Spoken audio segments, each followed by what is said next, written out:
Sebuah manuskrip kuno yang berasal dari abad kedua Hijriah mencatat beberapa hadis tentang rahasia akhir zaman dari riwayat sahabat Abu Hurairah. Manuskrip kuno itu ditulis oleh seorang tabi'ut tabi'in, yakni generasi ketiga sepeninggal Rasulullah yang berasal dari negeri Syam. Manuskrip tersebut berjudul Salam wa Harb fi Akhiri Zaman Ar-Rob yang sekarang tersimpan di Museum Istanbul, Turki. Abu Hurairah adalah salah satu seorang sahabat yang dekat dengan Rasulullah. Beliau adalah sahabat yang paling banyak meriwayatkan hadis sebanyak 5.374 hadis. Dari sekian hadis yang diriwayatkannya, ada sebagian hadis yang disembunyikan dari umat Islam pada waktu itu. Abu Hurairah pernah mengatakan, "Aku menghafal beberapa ilmu dari Nabi. Satu bejana telah aku sampaikan kepada kalian. Untuk bejana kedua andai aku sampaikan kepada kalian, niscaya kepalaku akan dipenggal." Hadis riwayat Bukhari. Hadis yang disembunyikan oleh Abu Hurairah bukan tentang akidah dan syariat Islam, melainkan berkaitan dengan fitnah dan peristiwa besar di masa mendatang. Dalam hadis tersebut, Rasulullah menyebutkan nama peristiwa, nama pelaku, lokasi, beserta dengan alasan yang memicunya. Hadis-hadis tersebut berkaitan dengan perang, pemberontakan, dan pembunuhan. Kabar berita seperti ini, jika diketahui oleh orang-orang yang amanah dan berilmu, maka akan aman. Namun jika berada di tangan orang-orang jahil, resikonya sangat besar karena bisa membahayakan beliau sendiri dan orang lain, serta dapat menimbulkan fitnah, huru-hara, dan perpecahan.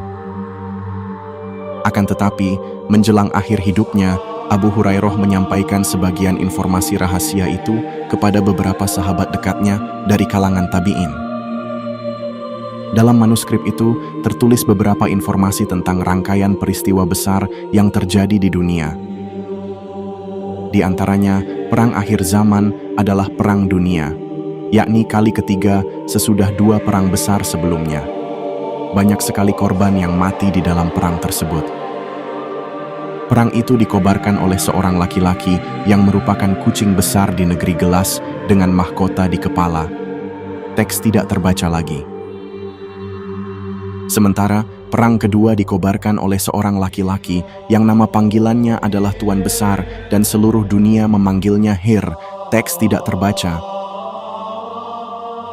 Kemudian Abu Hurairah berkata, dalam hitungan tahun Hijriah, sesudah 1.300 tahun, mereka mengikat perjanjian yang di situ, Raja Rum melihat bahwa perang semesta dunia mesti terjadi.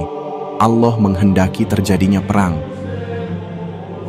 Sepertinya hal ini merujuk pada Al-Quran Surat Ar-Rum ayat 1-7, di mana Allah menyatakan kaum Rum akan memperoleh kemenangan yang kedua dalam peperangan akhir zaman, yaitu perang antar sesama kaum Rum.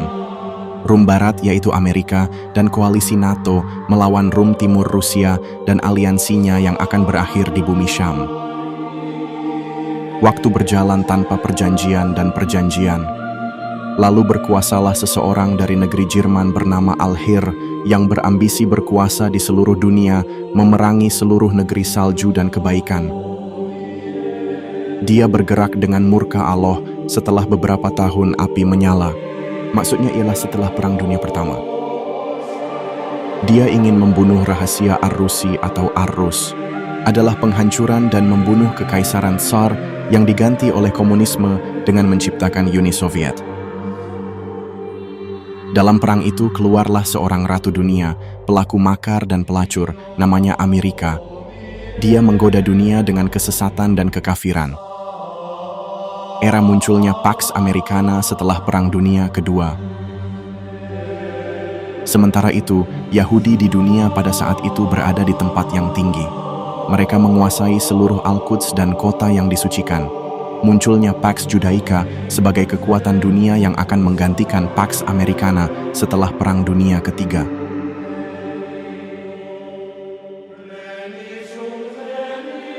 Di tanah Isra Mi'raj terjadi Perang Dunia, yang di situ Al-Mahdi memberi peringatan kepada orang-orang kafir yang tidak mau keluar. Maka, Orang-orang kafir dari seluruh penjuru dunia berkumpul untuk memerangi Al-Mahdi dengan jumlah yang sangat besar yang belum pernah terjadi sebelumnya.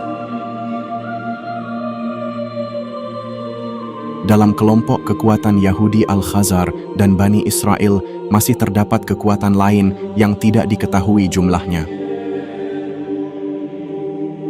Al-Mahdi melihat bahwa siksa Allah yang sangat mengerikan benar-benar telah datang dan tidak dapat ditangguhkan lagi.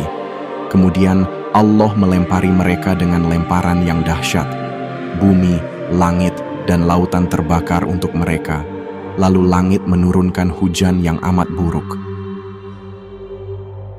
Seluruh penduduk bumi mengutuk orang-orang kafir di seluruh dunia, dan Allah mengizinkan untuk membinasahkan orang-orang kafir di perang Dajjal. Itulah akhir kehidupan Dajjal yang mengakhiri era Pax Judaica. Perang itu terjadi di negeri Syam, dan kejahatan teks tidak terbaca. Riwayat Abu Hurairah itu mengandung sejumlah kata-kata asing bagi orang Arab pada waktu itu, seperti Al-Hir, Jerman, Ar-Rus, Amerika, dan Al-Khazar, sebuah suku yang disebut-sebut sebagai suku ke-13 Bani Israel, yang menurut Syekh Imran Hussein merupakan asal-usul Ya'juj Ma'juj. Ini terkait pasukan Ya'juj Ma'juj yang jumlahnya sangat banyak yang tidak diketahui jumlahnya untuk mengepung Imam Mahdi. Seandainya riwayat itu benar berasal dari Abu Hurairah, wajarlah apabila beliau tidak sembarangan menyampaikannya kepada setiap orang, karena dampaknya akan menimbulkan rasa saling curiga dan saling tuduh sehingga dapat menimbulkan kekacauan di kalangan umat Islam sendiri. Berbeda halnya jika diungkapkan di abad 20 atau abad 21 saat ini, di mana kita akan dapat langsung menunjukkan siapa saja pihak-pihak yang dimaksudkan dalam manuskrip tersebut. Manuskrip kuno itu meriwayatkan tentang pencetus dan lokasi Perang Dunia Ketiga yang diungkapkan secara metaforis sebagai seorang laki-laki yang merupakan kucing besar di negeri kaca dengan mahkota di kepala.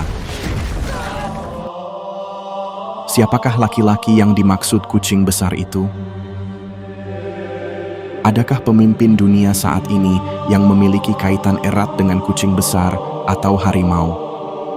Presiden Rusia Vladimir Putin adalah kandidat terkuatnya karena dia memiliki hobi berpetualang, berburu, dan dikenal sebagai penakluk harimau. Sementara lokasi medan perang yang digambarkan sebagai negeri kaca dengan mahkota di kepala adalah bumi Syam. Syam diketahui sebagai lokasi di mana kaca dibuat untuk yang pertama kalinya.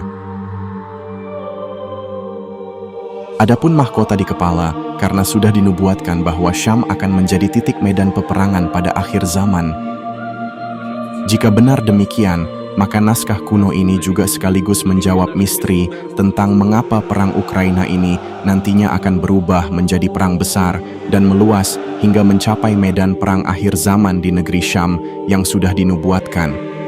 Itulah sebabnya, dalam lini masa sejarah akhir zaman disebut Malahim atau serangkaian peperangan.